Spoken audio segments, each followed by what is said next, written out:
This is part of the podcast that we call Headliners on the Headlines. I want to welcome you as well as my distinguished panel. Tom Sawyer, my partner in this venture, is here with us today. Jackie Kashian making her, I was going to say she's a virgin, and it's her first time on the show. So welcome. Good to have you on. Thanks. And Nikki Boxer. Can I call you? I've only known you as Nikki. I love it. Nicole in 30 years. I've never called you Nicole. So it's good to have you. Welcome. Thank you. And I meant to ask you, since you are in Malibu, I've got a place to crash, right? Always. Okay. Always. I'm just making sure. Sure. Okay. All right. Let's start with this. Okay. Major news last night. Wisconsin Supreme Court win was huge for the Democrats. It was expected that there would be a Republican victory. You had Elon Musk write $1 million checks. He made it about him. Did you see that crazy video of him walking out with the cheese hat? Oh, yeah. Yeah, that's been made into a meme, I think. It was ridiculous. But he lost. And here's what's interesting is that the Republican lost by 10 points. And over the last three elections, in presidential elections in Wisconsin, it's been less than a point has decided who ended up taking it.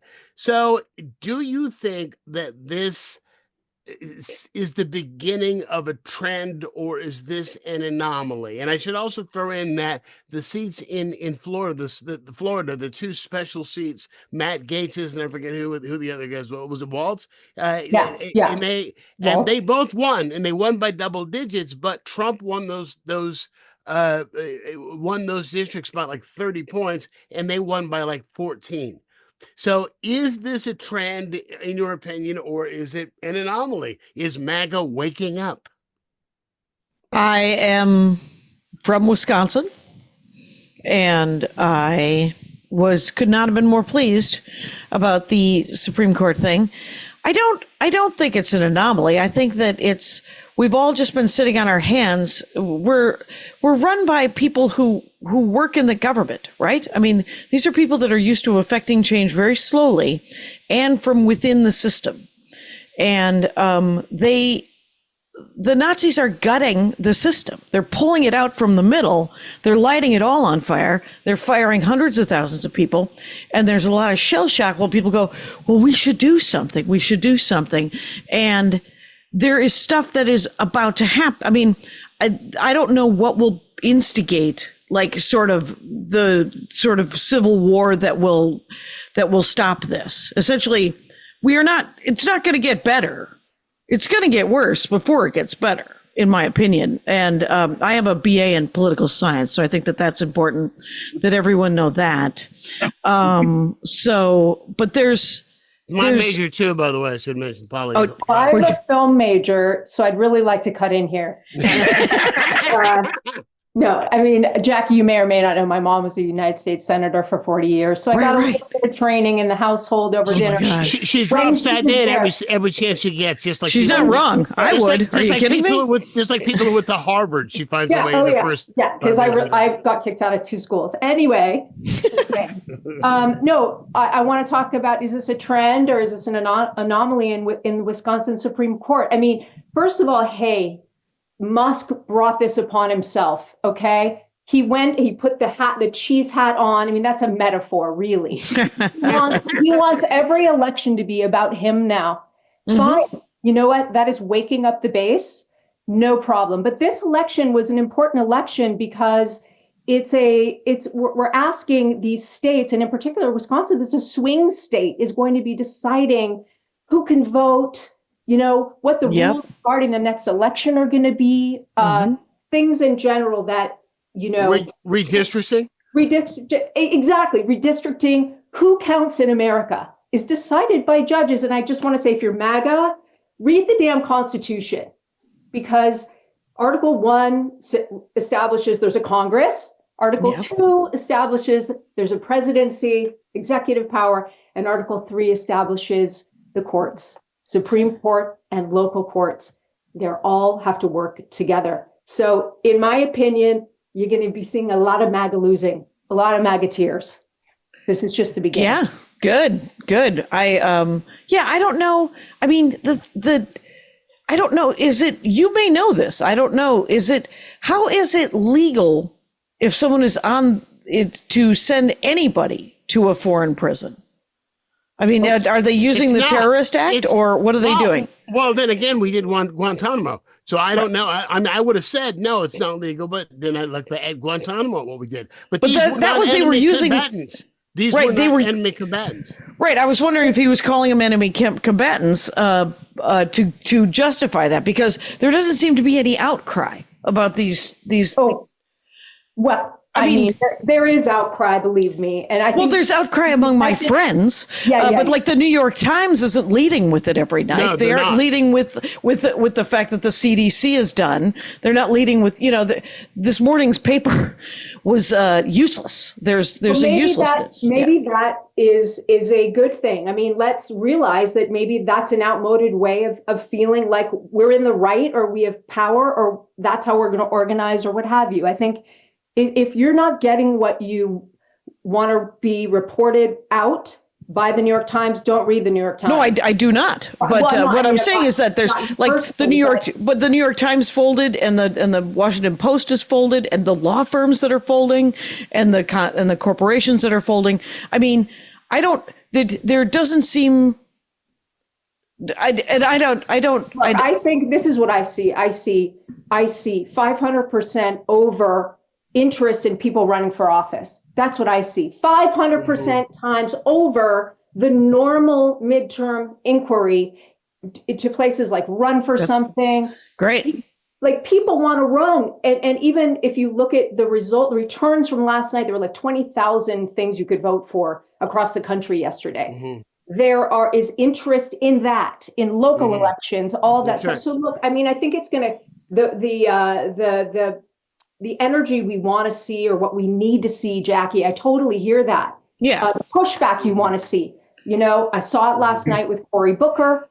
That's everything. That was amazing. One man. That was absolutely amazing. Picture on my phone right now looking at me because I love him so much. He said, you can't lead the people if you don't love the people.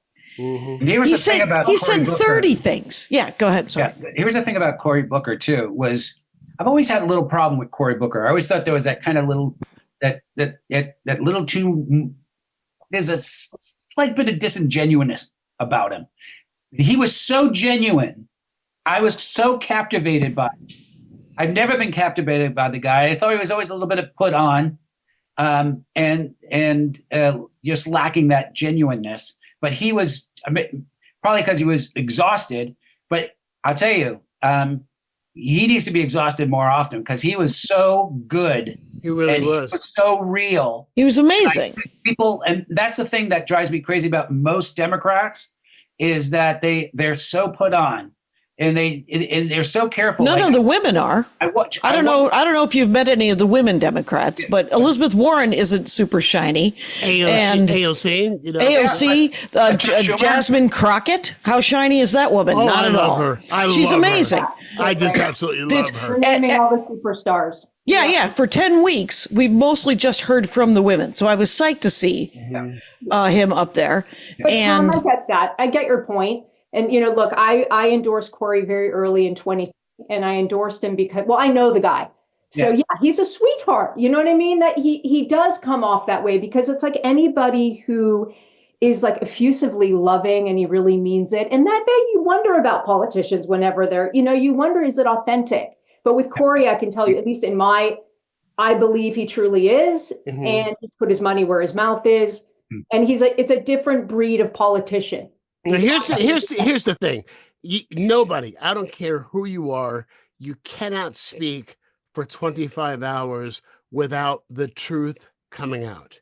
Yeah. You can't put on an act or a facade or I loved him totally exhausted. There's no way, because once you get tired, I mean, how many times have you been out with your friends? know, and you're partying and whatever else, and it's late, then all of a sudden shit gets real. I never liked you. I never liked you ever. I mean, I don't know if you've seen a 45-minute stand-up set, but it doesn't matter.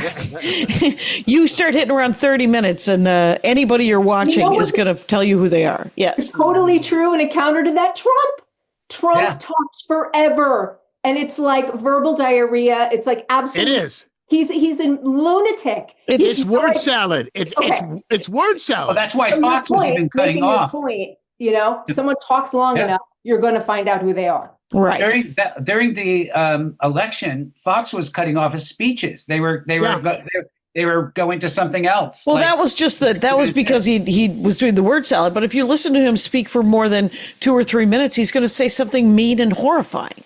I mean, the guy, you don't even have to wait for him to be just the piece of nonsense. Now he's got the power.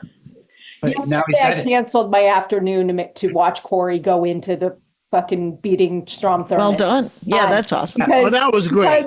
We forgot to mention that, the last longest floor speech in Senate history, Strom Thurmond, a white supremacist who went on to oppose the Voting Rights Act the Civil Rights Act. It was a Civil Rights Act of 1958. It was an early one. Was it 57? Yeah, 57. I believe. 1957, and he and I don't believe he was a Democrat then either. I think he was a Dixiecrat because he ran for president as a Dixiecrat. And remember, who was it that was the head of the Republicans that got in trouble and ended up losing his seat because of Strom Thurmond's 100th birthday? And he goes, "Yeah, if he'd have won president, things would be a lot better off now." Oh yeah, I vaguely remember. Who was that? Who said that? And then everybody goes, "You idiot." I can't remember. I remember it happened. Do you remember who did it? I forget his name. And then in order to do damage control, he went on Tavis Smiley's show to show that I know black people, I didn't really mean it. And he was God. Okay. He was God. So but good for him. Good, absolutely good for him. Let me ask you this question. Yeah. Let me stop for a second and ask you this question. One of the things that is being bandied about this morning is that this was an off-year election, and Trump's people primarily only show up if he's on the ballot, and if he's not on the ballot, they don't show up.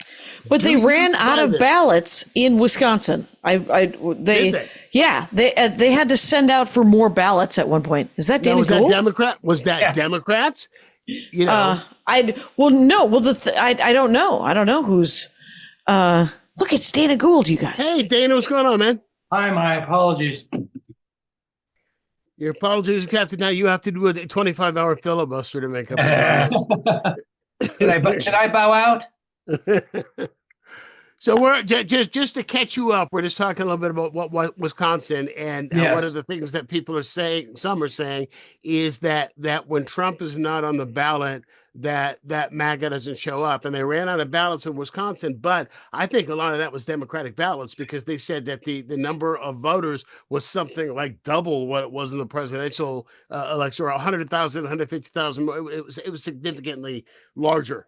But the bigger question before that was, are we going to see, a change in terms of how MAGA is looking at things? And you, Jackie, was saying it's going to take a long time, and I disagree. I am seeing too many MAGAs whining on Facebook and whining on TikTok about, they said they were going to lose jobs, but they didn't say mine.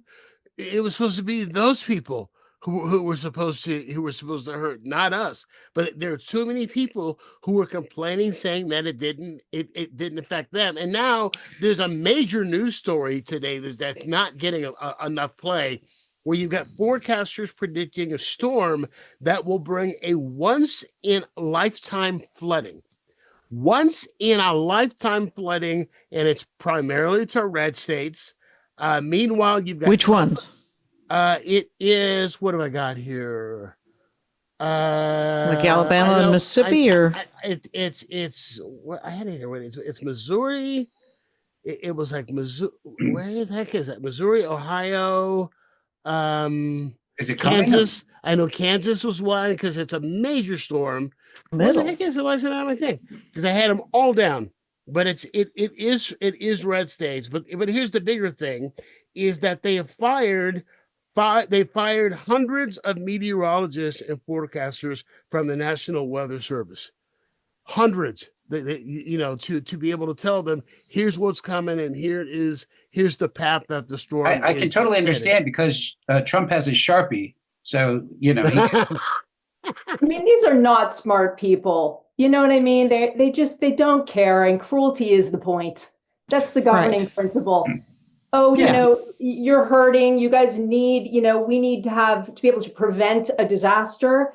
You have to wonder. I know it's like dark, but you just wonder, like, what is it with them and cutting services to help people in facing their worst fears, whether it's flooding, fire in my example, or measles, or abortion rights. When you most need. Here it is. I found it. Okay, here are the state. It's 20 million people who are going to be affected by this. 20 million people, and from Louisiana, 20 million people just from Louisiana to Ohio could be affected. It's once in a lifetime flooding for Oklahoma, Mississippi, Missouri, and Kansas. And he's fired all of these meteorologists and all of these forecasters. Right. And he's good at FEMA. Well, that was the other part of it. He fired FEMA, including 4 of the heads of FEMA. He fired because he claims that these 4 guys set up migrants in fancy hotels in New York for housing. What Nicole just said is interesting because she ticked off 3 major segments of his coalition, which is pro-life Christians, anti-vaxxing bros, and in terms of closing down these the large business interests, because all of these closures are because they're looting the government. And they're looting the government to pay for extending the tax cuts. What they want to be able to say is, we're extending $2 trillion of tax cuts. We cut $2 trillion out of the budget. Yeah. It's a freebie. And the $2 trillion they cut, they're just keeping. So there is no 5-dimensional chess. It's Occam's razor. It's like, why do they cut FEMA? Because they saw $1 on the table. And they wanted it. Yeah. And they don't care. They don't care. Let me ask you guys this question. I'm assuming that most of us fly for business and fly relatively frequently. With the cuts and the changes that they have made at the FAA and at Homeland Security, do you have any apprehension about getting on a plane? Because I sure as hell do. I don't. Here's the thing, you guys, I can't live my life in fear. I mean, what I said earlier, it made it sound like I don't have any hope, but I do. I mean, I've seen like the Tesla takedown protests, the way that it's coagulating, the way that it's going there is of a lot of use to me. All of these mega voices whining and being sad that they're the ones being affected it's just, what I'm saying is that it's building. I mean, the next thing they're going to do, of course, is roll the museums for the gold teeth. And then he's going to, I don't know if that will be enough for somebody to actually pull him off a golf course and say, you're under arrest. You're a treasonous bastard and I don't like you. Or if it takes us to leave when he takes us out of NATO, but then he won't remove our troops from their countries. I don't know if that's what it's going to take. But what I'm saying is that I think that we will prevail. I mean, there's more of us than there are of them. Yeah. And they're horrible people. There were more Germans than there were Nazis, too. Yeah, exactly. No, I do think that things will get so bad that the Democrats win by 0.00001%. If they're allowed to vote, yes. Can I just give you a quick statistic from something I learned from this amazing briefing with a Harvard elections guy the other day from the last election? He said, if 1 in 100 voters changed their minds in swing states this last time, we would have won. 1 in 100. Wow. Yes. The swing states. So that's how close this was. And it was crazy close. We also would have won had people not been turned away from voting for the wrong party by Russian disinformation. Yes. And that continues, and it all continues. And back to Brian's point about flying and stuff like that. It's not like, they're going to beat me and I'm not. It's just the incompetence the level of incompetence around this administration, around things. It's like, is there another way to enjoy our lives where you don't have to engage in all this blatant, ridiculous incompetence? For me, it's like, yeah, a little bit more staying at home. And I lost my house in the fire. And, it's okay. We're getting it back on. But so I can really relate to like whatever these 20 million people are about to face. And I got to tell you, going one-on-one with these incredible FEMA people, they're amazing. That's what I was going to ask you. How is FEMA? How are you? I mean, what incredible! Like it's so it works. It's beautiful. They call you up, you fill out a form, you get a number. They call you one-on-one. You go through the losses. They're compassionate. They're caring. You can call. They pick up the phone within 3 rings every time. For people now, the reports we're hearing about Social Security and old people having to call and not getting the call. That's a fundamental. Fundamental thing people can expect. They should not expect from the Trump administration. Where was your house, in the Palisades? No, I'm in Malibu. I was in sort of Palibu. It's kind of the line between Malibu and the Palisades. And our whole neighborhood was decimated. Sorry. Well, I'm glad that you're on the mend, and I'm glad that you're okay. And there's policies related to that, Brian. I mean, I'm not, I'm pissed. Let's continue doubling down on petroleum, based economy. Great. Let's bring back coal. Let's have no air. We also have to remember that this is the result of a plan that was put into play 50 years ago. I mean, these people, for whatever you want to criticize them for, are willing, like Chairman Mao, they are willing to play the long game. Mm-hmm. And it has paid off, and it's not gonna be undone overnight. The biggest hurdle that I see is people live in separate realities because of media. I have 4 brothers, a sister, and my father, and they're all in MAGA because they read the Boston Herald and they watch Fox News. And there's no reason for me to engage with them because they don't live on the same planet that I live in. See, the FCC, they literally think that like there's the threats to humanity are Nancy Pelosi, climate change, Chuck Schumer, and you there's no argument. Drag shows. Yeah, drag show. Yeah, and there's no point in engaging with them. But that's what I think this is what they're doing in a weird way is great. Because we almost need, because these people are so locked in, they're so locked into this reality that we need something that breaks out of the reality. There's nothing that breaks out of the reality like having to pay way more for lumber than you pay. Especially if you're a carpenter and watching business drop because of how much you have to charge people, and then you go, well, I think we're just not going to redo the basement. Right. Wait. And then they're out. Then they have to lay off people, and then they have to try to survive the tariffs and all of these things that and because Trump has been so blatant about what he's doing, there's no place to blame it. You can't blame it on Biden because you've done all these things. They can. They will. They do. They do. Yeah. But what I'm saying is there's so much evidence at this point that it's him, that it's what he's doing.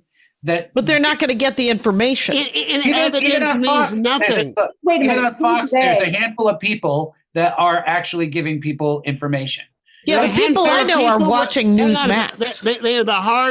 They are a handful of people who have the largest audience on cable. Yes, but see, what I'm talking about is reality seeping in and cutting past television. When you have to lay off a bunch of people. It will. Yeah. There's a reason Barack Obama got elected. Right. Exactly. The economy crashed into the sea to the point that my racist brother voted against the party in charge.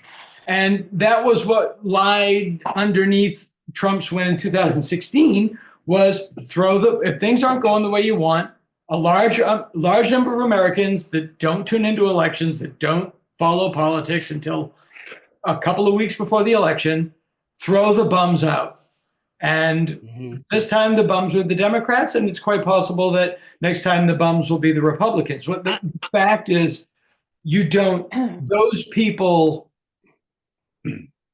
don't have any deep feelings about where the country should be one way or the other. They're looking at their pocketbook and they're looking at their kitchen table. My favorite story from the Obama McCain election, and this made national news. It was in, it was carried over the AP. There was a pollster in Pennsylvania, I believe, somewhere in Philadelphia, who was knocking on doors a couple of days before the election, asking who you're going to vote for. So it knocks at the door. This woman answers the door, housewife, and she says, "Hi, I'm a pollster. Just wondering, do you know who you're going to vote for?" So from the back of the house, you hear a guy yell, "Who is it?" And she says, "It's a pollster. He wants to know who we're going to vote for." And the guy yells back, "Tell him we're going to vote for the nigger." So that's how bad it was. That Bush lost the racists. Bush lost the racists. Yeah. That's when I knew it was over. And I will say, Bush though, lost the racists. based on that one comment, that man was signed to a 5 special contract. Well, I don't think we're going to change the minds of these peoples whose minds have the worm, like RFK or whatever. I'm looking at again, I'm lucky enough to get these briefings, and I just heard about, how young people, they're first of all, we got to get people engaged in the civic process, right? So we know we have, 40% or maybe 50% of Americans that actually vote. So I think what we need to do, and I think, Tom, we've talked about this before, is like getting a new way of getting information out there, talking about how the New York Times, it's not what we want to read anymore, but what the Republicans did so well is like podcasters, conspiracy theorists, loyalists, all this stuff. Look at I just want to say the good thing that's happening. The DNC put together those empty chair town hall meetings in red states. That's getting people out. Brilliant. And Bernie, ticket running for president now. Why not? Guess what? Also, Senator Chris Murphy and Max Frost, the congressman from Parkland, the Parkland shooting, those guys going across the country and barnstorming and running for president now. Democrats need to get out there and talk about the fucking problems and how sick this administration is. And I think that's going to connect with this chunk that, as I was briefed on, they're show me, teach me. Right. That's what they want. The younger kids, they want to be shown and taught. Here's the problem. Chuck Schumer sent out a fax blast. Here's the problem. And the problem is I've read a couple articles about how the Gen Z men, how Gen Z young men went for Trump in big numbers. And they say that it has something to do with the toxic masculinity that he exudes. And how do you something to do that? Something to do with it? They outspent us 10-1 on you. You know what? You can't go wrong betting on how much men hate women. Yeah. That's going to be a solid win every time. I'm so sorry, but and I have 4 brothers and a sister and a dad, and I do stand up. I work around hundreds and hundreds of men. I would say 98% of them are great. But 2% of them are loud and gross. And 2% of them have the top 50 podcasts. It's true. And they will not stop talking to 14-year-olds. And just sort of justify. Called muzzled. Bitches, man. Yeah. And a 14-year-old is I have 15 nieces and nephews. Every nephew of mine who tells me that they listen to Joe Rogan or Jimmy Dore.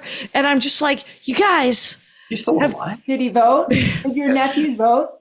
My nephews, both of my nephews are now, I believe, 26 and 24, and they've been but Eric was listening to Rogan 10 years ago, 8 years ago, and I was like, so was you my have to kid. stop. Yeah. That was my kid. And I was like, there are other men. There are better role models in your life. If you need to talk to a dude talking, that's fine. Listen to Marin, for God's sake. If you gotta listen, Dana's got a podcast. He's an adult man, ostensibly. Come on. You're right here, Brian. And I can't say ostensibly, like he said. Adult man chronologically. Republicans outspent Democrats in the swing states on the youth vote 10-1. Yeah. 10-1, they outspent us on the youth vote because the youth vote never mattered. And now these kids, the Gen Zs, they care apparently. And so we can't be, I think it's too many hiding from shooters. Correct. Yeah. But I think we can make it up. I think we can make it up. Look at, Marjorie Taylor Greene stalking David Hogg, who's sort of the one of the most uplifting young people. Yes. And let's get that kid out there. That's the grossest thing I've ever seen. That is the grossest Democrats thing I've ever seen. I'm sorry, Brian, go ahead. No, you, please. No, just saying that, and Democrats do need to throw out their old playbook, and they do have a problem related. They've lost that generation. They don't, there is a very scolding element to what young men are exposed to. And I think that there needs to be, that's one of the reasons I really like Tim Walz. Like, there's nothing wrong with somebody that looks like they know how to change a tire. Yeah. And, I don't want to see Beyonce at another rally. Right. I think that they need to open up their tent. Well, they need to be genuine. And those voices are all there. I just think that it's, I think the Democratic Party in the past cycle reminded me a lot of the Republican Party in '96 when they ran Dole against Clinton. It was the last run of the old playbook. And and they came back with compassionate conservatism. It didn't matter that it was fake.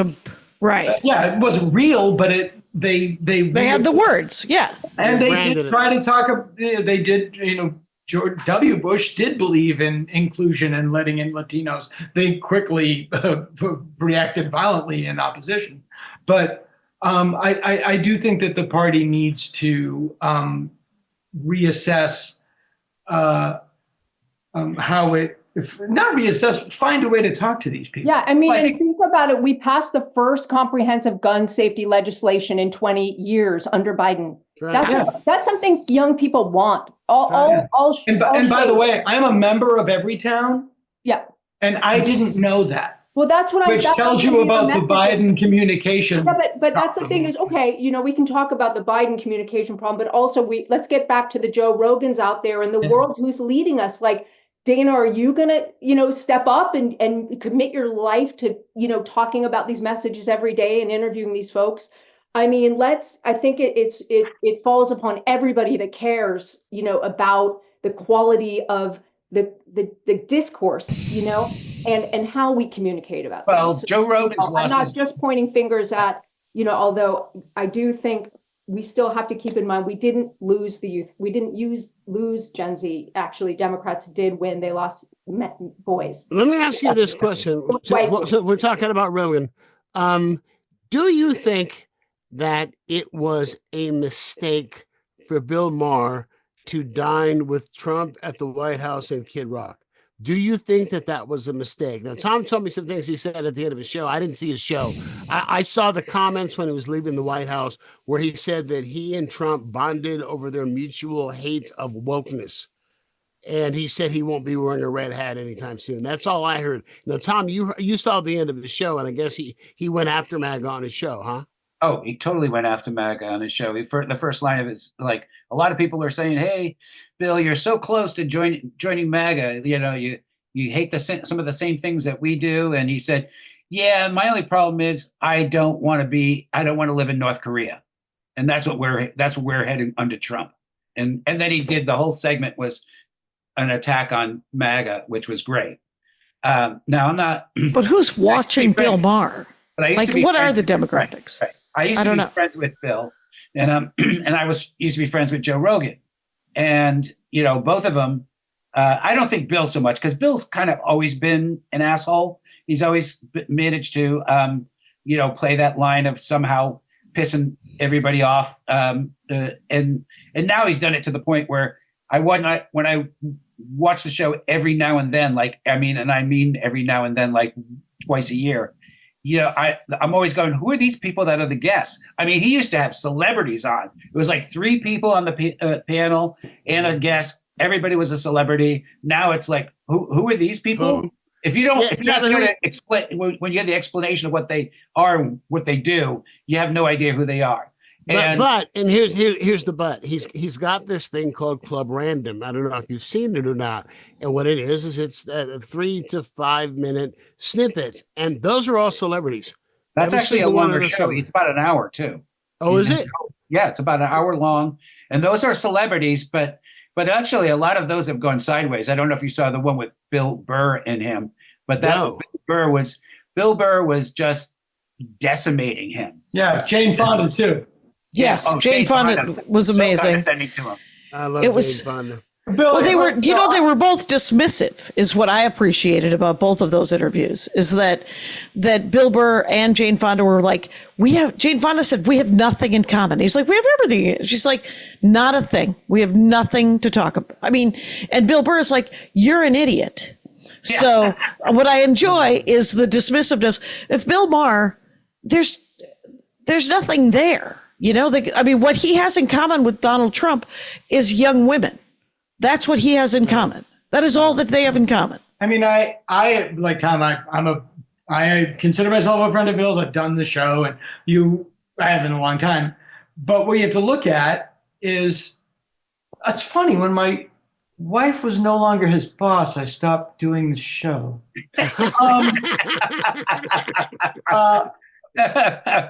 But here's a guy that's never been married, doesn't have any kids, was born with pretty wealthy to begin out of the gate. Oh, was he? Yeah. Here's a guy that's never had to do anything he didn't want to do. Yeah. So, it's like, he's not my barometer for where things lie. My favorite Bill Maher. You go into that Statler and Waldorf area. A couple of weeks ago, what really bummed him out was that prostitutes are being referred to as sex workers. As sex workers. Yeah. And that to me was like, that really? And no, that's a major concern of his. You've had more one-on-one conversations than I have.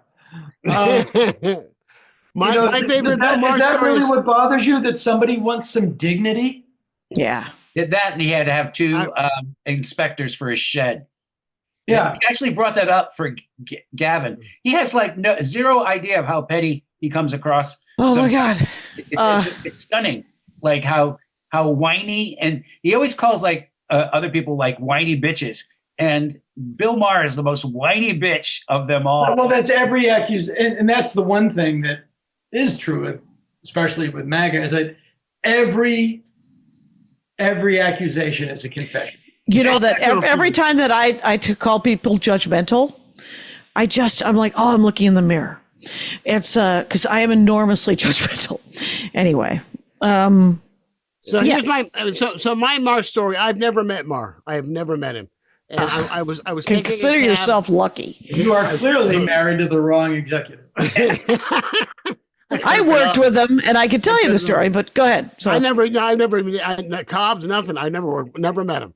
And I'm in a cab going from the Sheraton Universal to a meeting I had in Beverly Hills, and the cab driver asked me on the ride, "Hey, so what do you do?" I go, "I'm a comedian." He goes, "I gave a comedian a ride once. Bill Maher? What an asshole!" Right. I mean, this is the cab driver. I mean, when the cab driver, those are professional. Yeah, I've worked with him a couple of times. Nice. I think to know him as little as I know him is to know him well. There's nothing there. He's an empty shell of a man. You hit bottom immediately. Tank. I worked with him at Cobb's the first time, and I'd worked with Ralphie May. This is 20 years Ralphie ago. May, oh my God. I was featuring for Ralphie May all weekend, and then I featured for Bill. And I go up into the green room, and he's there with his entourage and 4 clearly sex workers. And very young, very black, very at work. And every time I've met him, and it's 3 times, he's had 3 or 4 different women with him, and they're all young black women every time. And Wow. they are always at work, and it's always disturbing. I don't like it. Anyway, but I'm at work too, Wow. so I just go to work. That's what I do. It's not my job to tell him not to hire people. So I am up in the green room, and he goes, "Oh, are you going to need this room?" And there's 13 people up there. And I said, "The green room?" And he said, "Yeah, I kind of need to be alone." And I said, "Well, I think there's a coat rack downstairs I can hang out at. I'm good." And he goes, "Thank you so much." So he didn't even hear me. I mean, the guy he's a rusty nickel, man. There's nothing there. I don't even know. What am I, from the Appalachians? Okay, but I just don't understand how, especially when you're born that way and have so much privilege, and maybe it's because the fact nobody said no, that I've never heard a good story. I've never ever heard when he started politically incorrect. Was my first day, and I was doing Bay Area television at the time on the Fox affiliate. And the host of that show was telling me about how he used to host an afternoon show like the year before, and Bill Maher was on.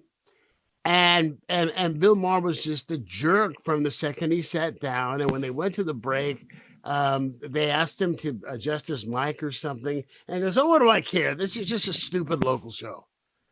And it's like just that. He's making friends. He's always making friends. That's the important thing about him. They're on brand for MAGA, because he's like, it's like grievance. Like that's the whole brand is like, it's a grievance. Like, come on, like why this, why that, If he didn't smoke pot, he wouldn't care. He wouldn't have ever become anywhere left of anything. Maybe that's why he's like really cranky. I don't know. But that was the question I was going to ask. So how does a guy that's that much of an asshole make it? That's what I don't understand. He had a lane though, Brian. How does he reach that? Because he had that libertarian, I think he had that libertarian willing to listen to both sides. He had great guests. Look, Politically Incorrect was a great show. My girlfriend was one of his producers. I got to go a bunch of times. My mom was on the show a bunch of times. It was fun. It was, yeah. But his stand-up was even fun. With celebrities and movie stars and yada, yada. But I just think we're in a different era and it doesn't really work now. And cut to Bill Barr, who's so funny, who can just be like, "You're so full of shit, dude." Bill Burr, yeah. His whole shtick. So let him dine at Mar-a-Lago. It's a perfect way. I think that Bill is kind of doing this, although not intentionally. And I think I don't know how to mount this project, but there needs to be a movement of, you can be a physically strong, athletic male who likes sports and wrestling and be kind and have empathy.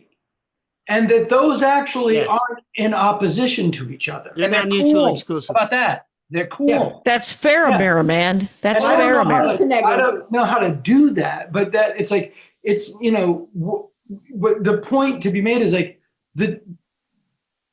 what the image of a man that these people aspire to is a boy's version of what a man is. Yeah.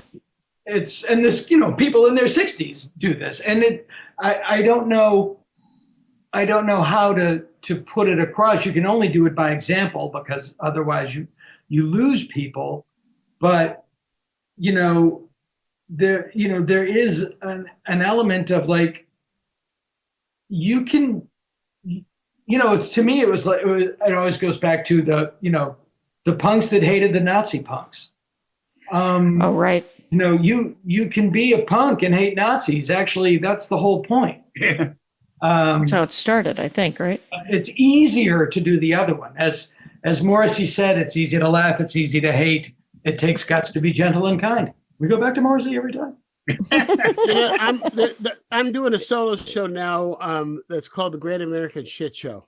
And what it is 4 monologues I'm doing on life in the age of Trump. And they rotate in terms of just the most recent things that he's done.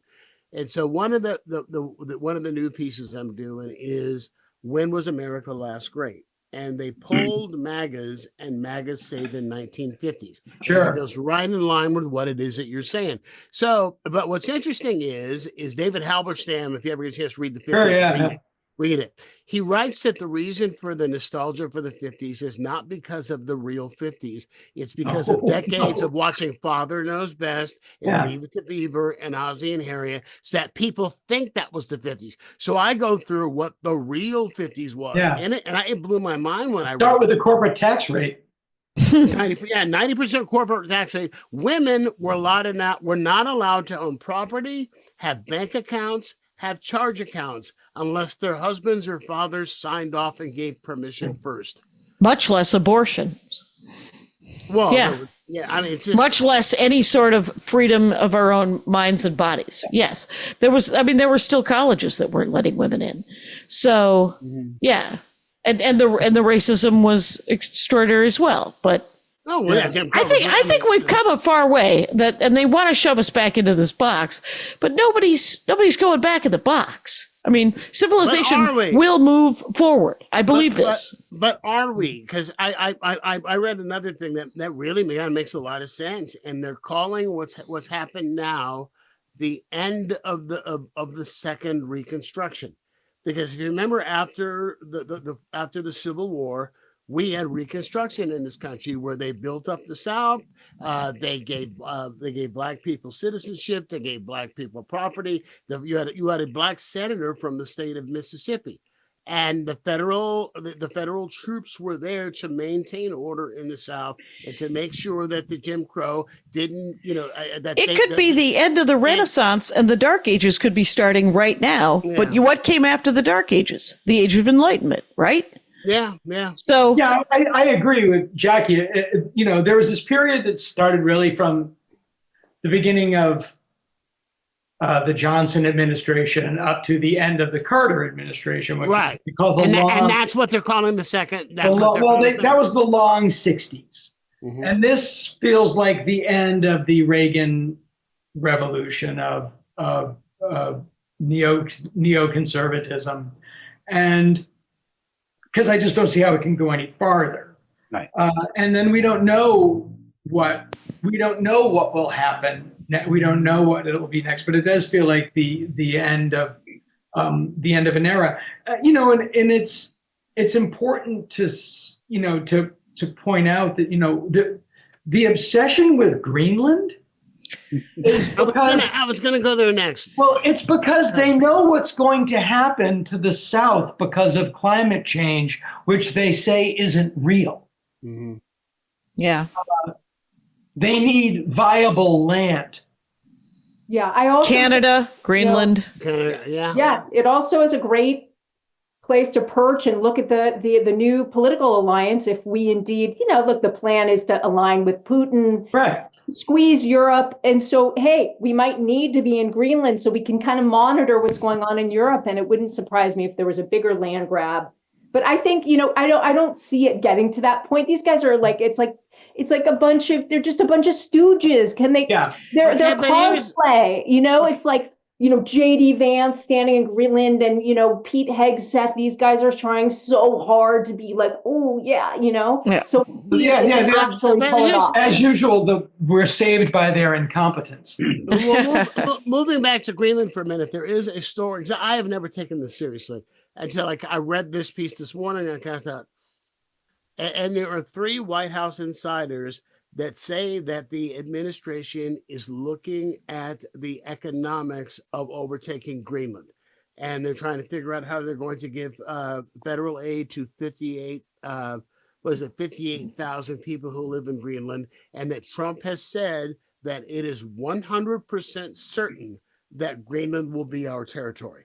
And so, see how well 58,000, trying to pay 58,000 people didn't work in Wisconsin yesterday, did it? No, it didn't. So maybe they take his money and they tell him to fuck off anyway.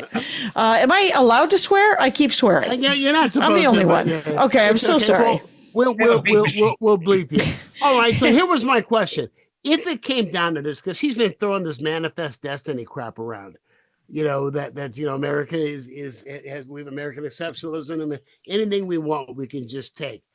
If it actually came down to it, because if he tried to take it, that's an act of war. Do you think Americans are willing to go to war over Greenland? Nope. Absolutely not. No. 12 years ago, I did a joke in Canada asking if did anyone, because I had just realized that we're going to be the bad guys in World War III. And a guy in the third row in Canada said, we knew. We always knew. We've known for decades. So sorry. And yesterday, I don't know, was it yesterday or the day before? Did you see the trade agreement? The picture of the Chinese, Japanese, and South Korea? They have a trade agreement that they're working on right now. All three of their flags were in a row. I wouldn't have called, not in 1,000 years would I have called that those three guys would stand in a row. Well, that's insane. That's what he's doing. See, that is the one thing they never figure into. That's the one thing they never factor in.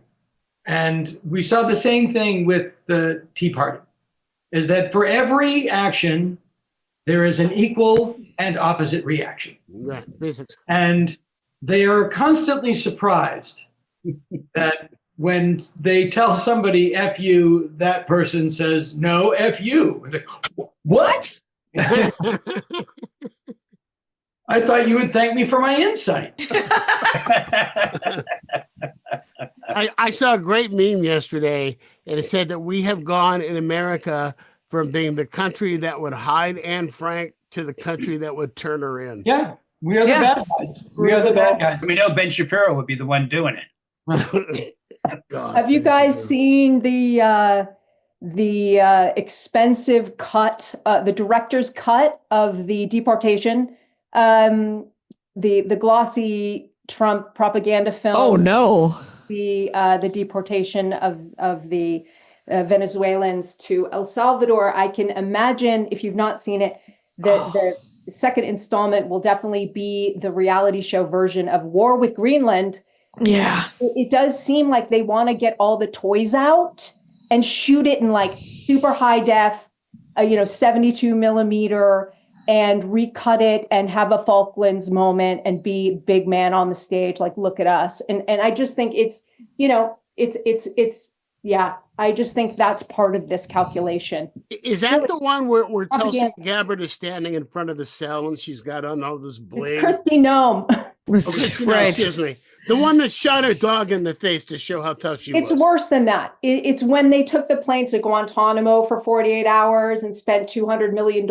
It was basically a film shoot. And they're all actors, This is all to prove the point that we're big and strong. And this is where this is all headed, because they're the minority. Yeah. We got to remember that. And if this is the difference between, everybody's points are all leading to one thing, which is like, wake up the sleeping 40% of Americans. Yeah. And that's how we have to figure out how we're going to reach them, because we can't be governed by incompetence and cruelty. I will say that two big things to me are hopeful, especially in the election last night, was a judge who in a state that normally wins by 1 or 2% won by over 10%. And, right. And two House seats were taken by 14% in the place where Trump won by 30%. Two ruby red houses. Right. And so Lawrence O'Donnell was saying that there were 60 seats that were won by 6 to 10 percentage points. And the Republicans know that now all of those seats are in play. All 60 in the House. Yeah. Yeah, but see, November 2026 is a long time from now. Yeah, but it's not going to get better. The direction Trump is taking to make things worse. Remember, this is a little over 2 months now. We're talking about 2 years. All right, let me ask you this question. Well, let me ask you this question. If, in fact, it does materialize that everyone in America gets a $5,000 stimulus check, does that change the calculus? No, No. not at all. No. Are you going to People cash. Everyone cashes it.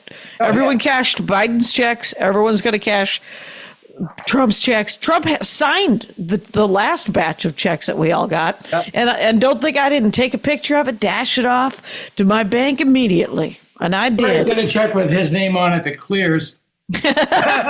Exactly.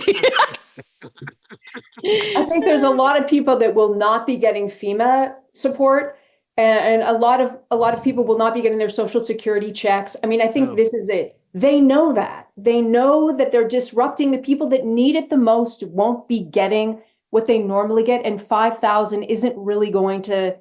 I mean, again, we all know how it works. Stuff in the bucket to what they're going to be. They're going to be losing and paying extra for. Well, you guys know the latest Social Security lie where they're claiming now that they have never said that they were going to close any Social Security offices, and then you see the list that they released of the offices that they were closing. Now they're saying they never said that. That was never a plan.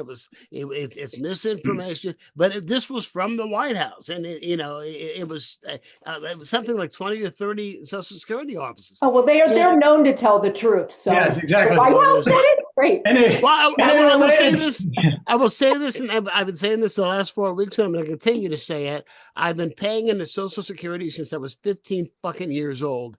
Don't tell me that's an entitlement. That is not a goddamn entitlement. I have been paying into that money since I was 15 years old, lying about my age, saying I was 16 so I could work. And so don't tell me it's an entitlement. When I hear that word, I want to scream. Just give me my $200,000 back if you have not invested it wisely enough to give me a lousy $1,400 a month for 20 years. Give me my $200,000 back. And then get the hell out of my life. Yeah. They're not going to do that. And also, they're not closing offices. And in a related story, Claude Rains is shocked to find gambling in Casablanca. Good callback. I mean, this guy he's ruling by executive order. We just have to remember that you can't. Is there any limit? Laws. Like, it's just like he can say whatever he wants, executive order. Like, yeah, they're glorified tweets, and I wish. Thank you. They're not laws. We have to remember that. We have to remember that the Congress passes laws, and that's why they're trying to say these judges are corrupt and all this shit. No. We just have to that's where the power is. There's reminding people there are courts. That's how it works. Someone declares, Tuesdays, no one has to go to work. Someone can, sue and say, well, that's not how it works. And then the judge, well, you guys know. Okay, but explain to me something, man. Why is there getting so much play? So, I mean, I'm talking about in every newspaper, every magazine I've looked at over the course. Well, it's certainly more interesting. Is that they're saying all of this play about the possibility of how Trump could serve a third term. You can't without a constitutional amendment. Why is this getting all the same? Well, I don't. Two reasons. I think, in my opinion, one, Trump loves to distract, and the media will go after it like a puppy after a spilled can of tennis balls. And I also, I think if he wants to run for a third term, who's going to stop him? Who's going to stop him? The Supreme Court? No. That's the test. That's why he's doing what he's doing. It's a challenge. Now we know who run against him. Obama. Right. Well, they've already said no. They've already said it only works. It only works if he didn't serve 2 consecutive terms. Oh, I forgot that. Right. Yeah. But there's nothing to stop him from running for vice president. I don't think he can. I don't think he can run for vice president. I don't think anything. I don't have any faith in the judiciary to stop him from doing anything he wants to do. They've already said that. And the media from normalizing it within a month. Yeah. It's going to get tested. That's my other issue. I'm sorry, go ahead. No, I was just going to say, we're going to, the courts will be tested. And, there's some Supreme Court stuff going on today. It's going to be interesting to see what happens. I think Dana's right. I mean, it's all within the imagination of the mafia boss to declare, his, what his territory is. Yeah. So, we'll see, and we'll see what we're made of. Well, And we see, my problem get- is my biggest problem is, and I'm seeing it more and more every day, and it scares the shit out of me more and more every day, is both sidesism. We don't need to be showing both sides of this. You can't both sides fascism. You can't both sides Nazism. Right. Unless you're the other side to tell, hear what they have to say. You can't do that, because doing that normalizes it. And you have legacy media outlets bending over backwards to show both sides, because half the country voted for him and half the country did not. No, half the country did not vote for him. More people didn't vote than voted for him. That's right. It was something like 36% didn't vote, and he won by 31%, and 30% voted for Harris. And I am curious about the executive. Can I ask about the executive orders? Who was the first? Why are these a thing? It's like the freezer of it's not for everything. It's because because in Congress, because in the Senate, there's a filibuster rule which allows 60 senators to block legislation. And so when the House emanates the bills and spending bills and stuff, and they go to the Senate, and things die there. Most die there. So presidents, out of desperation, in order to really get things done, would go, it's like the Hail Mary pass, you go for the executive order, and then it goes up through the courts, and either you win or you don't. Don't ask, don't tell is a famous example of a presidential executive order. Yeah. And from that point, I think forward, we really, it just became something that became standard because of the brokenness of it all. Right. The only bill that probably we'll see before Congress that goes anywhere is going to be this huge budget thing with the tax cuts, as Dana alluded to in the beginning of the podcast, is their whole bread and butter. It's everything. It's everything. It's and that's all they care about. Let me ask you this, Nikki, because I didn't know about the executive order. How far back? I mean, is that in the Constitution? I mean, how far back does this practice of executive orders go? Do you know? If not, I'll look it up after. I'm just really I don't know. Yeah, I don't know either. I'm not sure. And I love this conversation for another time. I think it's so important. Dana, do you know? Dana's like... No, but I don't. I mean, they're not binding. Right. Yeah. That's what... that's what Nicole was saying, because they're not laws, right? Yeah, they're not laws. It's just an order. It's like, absolutely, President Biden could have had an executive order banning bump stocks, and that would have gone off his desk and got fought in court and would have been torn up and put in the shredder the next day. Yeah, and it's a litmus test. They're letters to Santa Claus. That's right. Yeah. And it's I think again because we have an electorate and a civic body that's so uneducated, they just don't know. And young people, they want to know. The opportunity is there to teach them kind of how this shit works. They're really, really smart. Did you have a class in high school? I was just going to ask. Did you? I did physics in high school. I did too. And my kids didn't have physics in high school. Yeah. No, they've really look. This is part of the deal is that they don't want to teach this stuff. It's all part of there's a new bill that was supposed to get voted on this week called the SAVE Act, which is about voting rights, and really it is a undermining of voting rights, of voting suppression. You guys may have seen the presidential executive order, saying you need national voter IDs. A very, very huge suppression bill, and that's the plan. It's to make fewer and fewer and fewer voters. That's how they legislate, is actually to take votes and education about civic stuff away from people, to crush people's spirits. Do you guys remember Ross Vogt when he first came in? He said, "I'm going to inflict trauma on the federal bureaucracy." That was the Project 2025. Yeah. It if that's not the playbook, that's what the executive is- are. I saw a thing that he's gone through it line by line. I saw just the side by side in terms of what it said and what he's done, and he's just going through it line by line by line. He'd never heard of it before. Before the election, he'd never mind the fact that half his staff wrote it. He'd never heard of it before. So it's just, it's nice to be able to come on here and bitch once a week. It really is. And with that, we are out of time. So anybody got anything they want to plug? Danny, you coming up anyplace? Yeah, I'm around. I'm gonna be in Batavia, Illinois this weekend. I don't want to brag. I don't want to go.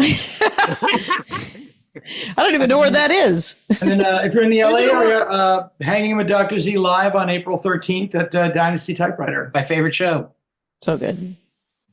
Dynasty Typewriter. I finally found a way to get a big audience. I just had to stop being me.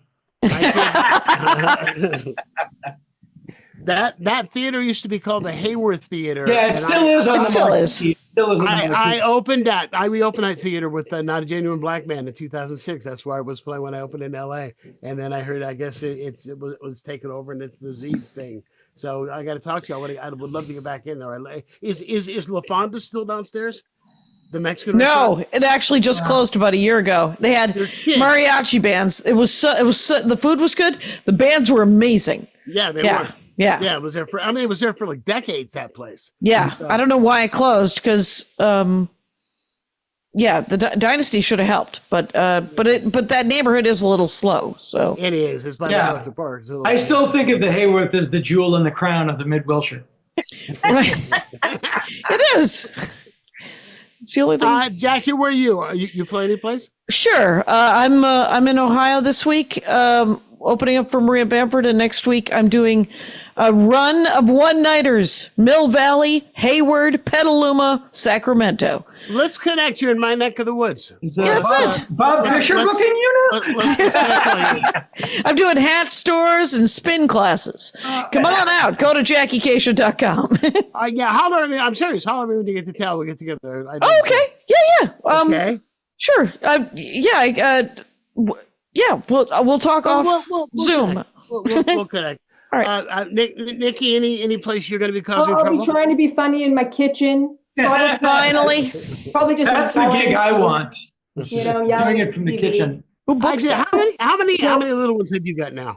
Oh my God, they're not little. I've got two boys. One is 30 and one is 16. So You got a I've 30-year-old? Yeah, I've got a 30-year-old. But no, I just sold a show to Fox, half-hour comedy with Ken Jeong, called How Can We Help? And it's based on a congressional district office. So Oh, yeah. Oh, wow. Good for you. Congratulations. Cool. You got I saw a that. 30-year-old. I saw that in the paper. I first Whatever met it's you. I was 18 or 19 doing the Alex Bennett show, and you were in college, and you would come and you would sit in the audience. Oh yeah. I mean, that's I how grew far up. back I we grew go. up, and I think my first time going to Alex, I was in maybe 6th or 7th grade. Took the bus from Marin, with a friend, and you guys know, like, Bay Area comedy was my life, and you guys Mhm. raised me, which is why I'm such a sick fuck now. Yeah, I get a lot of, you're my dad's favorite comedian. Oh, Oh, that's not as bad as cute girls coming up to me going, "My mother loves you." yeah. Thank you. Thank you. I love that. I love How that about you remind me of my aunt is what I get. a lot. I always get, when I go on the road now, and I'll get it this weekend, I'll always get a server going, your audience is so polite. I get that. Yeah, because you remind them of their daughter. Tom, anything you want to mention? Just the usual website, TomSawyerVoices.com, and see the movie, The Comedy Club on Prime or Tubi. So it's on Amazon Prime now. Tubi's all I I watch. still haven't seen it. I'm Tubi's told all I'm I in it. watch. I still haven't seen it. Yeah, So it's I, I don't mind Tubi. I got to look for it. You want to see I only watch movies everybody where- 20 years younger. Yeah. Couple of Here's all I watch. I only watch movies where Charles Durning is the friend. Charles Dirty. A couple of quick plugs for me. I have mentioned I have been writing crime fiction novels, and I wrote my first one last year called Outraged, and it did real well. So I got a second one that comes out on April 29th, and they've asked for a third, so I'm in the middle of that. And the next Great American Shit Show is April the 24th, and I'll be doing some solo shows and stuff just around the Bay Area the next couple of weeks. So I'll be around. I'll tell you where I'm at. I'll be up there because my daughter is graduating Berkeley next month. Oh, sweet. Congratulations! And you did that on a comic salary. Congratulations! Congratulations! On a Simpsons salary. Simpson's salary and mom's salary. Which, I'm still in debt for SF State for 3 kids. well, I'm proud to say that my daughter is diving into the lucrative world of paleontology. Oh, and at least her husband will marry into money. Sure. So that's a good thing. Dana Gould, Nicole Boxer, Jackie Kashian, Tom Sawyer. I will check you out next week. If you like what it is you heard here, lots of ways you could support us. Number one, if you're watching us on YouTube, please subscribe. It's free. Subscribe. If you were listening to us, tell your friends, send a link to people to listen to. Go to your podcast provider, give us a 5-star review that helps people to find the show. So I will check you out next week, and next week everything will be different. It'll all be sunshines and lollipops coming out of our butts. So until then, be kind to your neighbor. He knows where you live.